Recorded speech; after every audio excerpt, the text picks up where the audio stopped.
સ્વાગત છે। લીમખેડા તાલુકાના પાણીયા રેલવે ફાટક નજીક ડાઉન લાઇન પર જતી માલગાડીના ડબ્બા અધવચ્ચેથી છૂટા પડી જતા દોડધામ મચી હતી।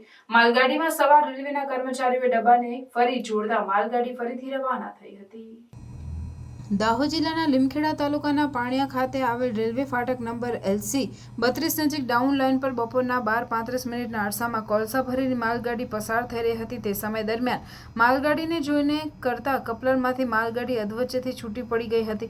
માલગાડી અધવચ્ચેથી છૂટી પડતા એન્જિન સાથે જોડાયેલ ડબ્બા આગળ જતા રહ્યા હતા, જ્યારે પાછળના ડબ્બાઓ થોડે દૂર જઈને ઊભા રહી ગયા હતા।